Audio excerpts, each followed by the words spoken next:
Welcome to our channel. We're so glad to have you here.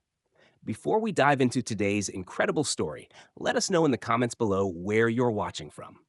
We love hearing from all of you and connecting over these amazing stories. And don't forget to hit that subscribe button, because tomorrow at the same time, we'll be bringing you another special story you won't want to miss.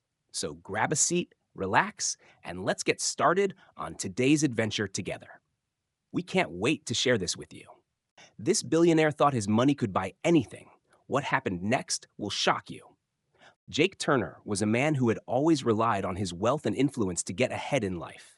At 38, he had built an empire of successful businesses, and he carried himself like someone who was untouchable. There was nothing he couldn't buy or control, or so he believed. On this particular day, Jake found himself at Buckingham Palace, surrounded by tourists snapping photos of the iconic landmark. To him, it was just another stop on his busy schedule, something to pass by as he made his way to a meeting with an important client. He was dressed in an expensive suit, his designer shoes clicking confidently on the cobblestones. His Rolex gleamed in the sunlight, a clear symbol of his wealth. As he moved through the crowd, Jake couldn't help but notice the royal guards, standing motionless in their ceremonial uniforms. To him, they were nothing more than men in costumes, holding an ancient tradition that was irrelevant to the fast-paced world of business and power. He scoffed at the sight. As Jake walked past, he brushed past a family trying to take a photo, muttering impatiently about the nonsense in his way. His arrogance was palpable, his eyes scanning the crowd, his voice loud enough for those around him to hear. "Some of us have real business to do," he said, his tone dripping with disdain. The tourists who overheard him exchanged glances, but they said nothing. He was in a hurry, after all. He checked his watch, making a point to show off the gold gleaming on his wrist. "I'm already late for an important meeting with the Chancellor's office," he added, though it was a lie. There was no meeting, no urgent business, just his inflated ego. To him, the guard's solemn march was a joke, a waste of time. He continued to make his way through the crowd, muttering about the archaic customs. "In this day and age, we measure success in billions, not in brass buttons," he said, clearly not understanding the value of tradition or the sacrifices that came with it. His words fell on deaf ears, but it didn't matter to Jake. He was a man who had everything, and to him, these soldiers were nothing more than obstacles to be overcome. Jake's confidence was as solid as the expensive suit he wore. He continued pushing through the crowd, stepping over tourists and ignoring the few polite requests to be more considerate. To him, everyone else was just a background to his world of power, wealth, and influence. But as he marched past a young family trying to take photos near the guards, something shifted. He overheard a quiet voice, rough with age, coming from one of the veterans standing nearby. "Excuse me, sir, these men are active-duty soldiers, not just actors in a play. They've earned their place through blood and sacrifice," the elderly veteran said, his tone sharp but respectful. Jake didn't slow down. He sneered and glanced over his shoulder, eyes narrowed, smirking as if the man were speaking nonsense. His hand raised, flicking a dismissive gesture, his Rolex gleaming under the sunlight. "Blood and sacrifice?" Jake scoffed. "For what? Playing soldier in funny hats?" He turned to address the growing crowd, as if everyone should be listening. "In this day and age, people like us measure success in billions. These guys, they're just here for the tourists. It's all just a show." The veteran stiffened. His worn blazer, adorned with campaign medals, caught the light as he stepped forward. His posture, though bent by years, was still that of a soldier who had seen battle. "Respect, young man. This ceremony may be old-fashioned, but the duty they uphold is as real as it gets. These guards are not just standing still for your entertainment." Jake wasn't having it. He turned, his tone mocking, his voice louder now. "Please, I've made more money before breakfast than these men will see in a lifetime. They're nothing but a tourist trap, a waste of time. I don't have time for these distractions." The veteran's companion, equally weathered, gave Jake a hard look. He had seen men like him before, those who thought wealth gave them the right to bulldoze through everything. The veterans had earned the right to speak about honor, duty, and sacrifice, but Jake was about to learn the hard way that some things cannot be bought. The drums began to sound in the distance. echoing off the ancient stones of Buckingham Palace. Jake turned, still oblivious to the mounting tension around him. He was too busy checking his watch again, adjusting his tie, and glancing over at the growing crowd of tourists. His arrogance was impossible to ignore. A man so convinced of his own superiority that he couldn't fathom anyone challenging him. But something was about to happen that would shatter his illusion.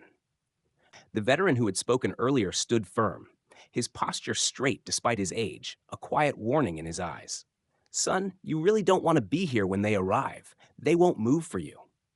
Jake snorted, the idea of these men in costumes being an actual threat to his authority laughable. Let them come, he said, adjusting his tie with exaggerated precision. I'm not going anywhere, and I'd like to see these toy soldiers try to move me. Do they know who I am? The veteran exchanged a knowing glance with his companion. They had both seen this kind of arrogance before. Men who believed they could buy their way out of anything, no matter the situation. But the guards weren't going to bend. They didn't bend for anyone. The sound of boots striking the cobblestones grew louder, more rhythmic, as the changing of the guard approached. Jake's smirk widened.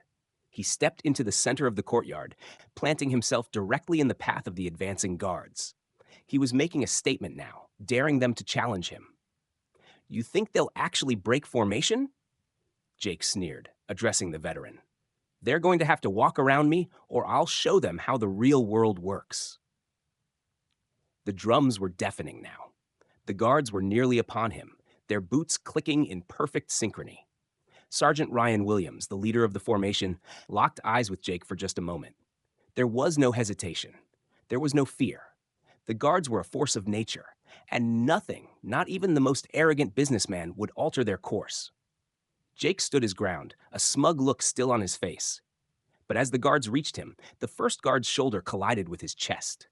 The impact was deliberate, swift, and enough to send Jake stumbling back. The crowd gasped. The collision was enough to snap Jake's illusion of invincibility. His carefully crafted world, built on money and arrogance, was about to meet an unstoppable force. Jake's world seemed to slow down in that moment. The collision was inevitable.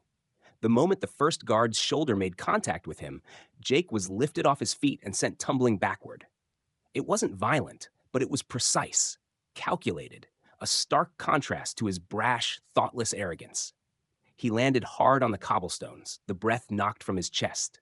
The pain was sharp, but it paled in comparison to the blow to his ego. As Jake struggled to catch his breath, the formation of guards didn't break. They didn't even look at him. Sergeant Ryan Williams, leading the group, didn't flinch, didn't hesitate. The guards marched forward, their steps synchronized, their eyes fixed ahead, their purpose unwavering. It was as if Jake had never even existed. He was nothing more than an obstacle, something to be cleared from their path. Jake scrambled to his feet, his suit now dirty, his pride shattered. His hands trembled as he reached up, trying to adjust his tie, but the once perfect fabric was now a mess of wrinkles and dust. He was still trying to wrap his mind around what had just happened. This wasn't supposed to happen. He was supposed to be the one in control, the one who moved people, who made things happen with a phone call. But here he was, lying on the ground in front of a crowd, humiliated by the very men he had mocked just moments before. "Do you know who I am?" Jake shouted, his voice full of disbelief and rage. The crowd around him looked on, some shocked, some amused, but all captivated by the scene unfolding before them. The guards marched on, their boots striking the stones with a rhythmic precision, ignoring him completely. The silence that followed was deafening. Jake's threats, his insults, they meant nothing now. He wasn't in a boardroom anymore. He wasn't the one calling the shots. He was just a man, humiliated by the one thing he had underestimated, the power of tradition, the unwavering discipline of the Royal Guard. As the last of the guards passed, Captain Ryan Williams stepped forward, his eyes still locked on the path ahead. Jake stood there, his anger rising, but there was no one left to challenge. The lesson was clear. Some things cannot be bought. And today, Jake had learned that lesson the hard way. Jake stood there, staring at the backs of the guards as they continued their flawless march, his mind racing. The pain in his body was nothing compared to the bruising of his pride. He couldn't believe it. This wasn't how the world worked, not in his world. He was the one who made things happen. He was the one who had the power to control everything, everyone. But now, standing in the courtyard of Buckingham Palace, in front of a growing crowd of onlookers, it was clear that his wealth, his status, meant nothing here. The guards had simply cleared him out of the way like he was nothing more than debris in their path.